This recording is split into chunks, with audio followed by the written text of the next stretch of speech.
This is an air quality summary for Minneapolis-St. Paul and Rochester for the winter of 2011-2012, brought to you by the Minnesota Pollution Control Agency. Air quality conditions were good in Minneapolis-St. Paul and Rochester during the past winter, consistent with a trend of improving conditions over the last 3 winters. A major contributing factor to the good air quality was the persistence of La Niña conditions over the past 2 winters.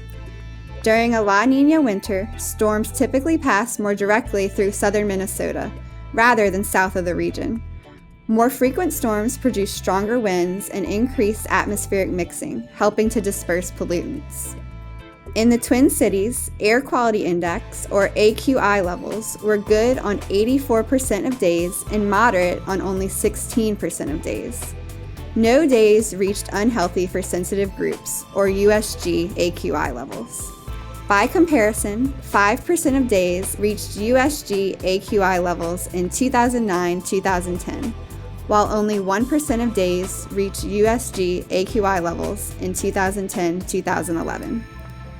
Conditions in Rochester were even better than those in the Twin Cities, with 92% of days yielding good AQI levels during winter 2011-2012. Forecasts for Minneapolis-St. Paul and Rochester capture the general trend of observed air quality levels from October through April. The highest AQI levels of the winter occurred in both Minneapolis-St. Paul and Rochester on February 15, 2012. On this day, AQI levels reached 90 in Minneapolis-St. Paul and 73 in Rochester. Smoke transport from fires in eastern Nebraska and western Iowa likely contributed to particle pollution in the Twin Cities and Rochester on the previous day, February 14th, when southwesterly winds carried smoke into southeastern Minnesota. In addition, light winds on February 15th limited dispersion, allowing smoke and other particles to linger in Minneapolis-St. Paul and Rochester.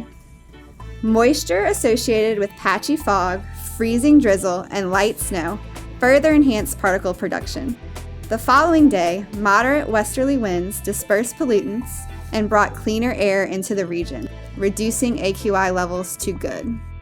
Smoke events can contribute to both particle and ozone pollution in the Twin Cities and Rochester, so fire conditions and potential smoke transport will continue to be monitored daily throughout the year.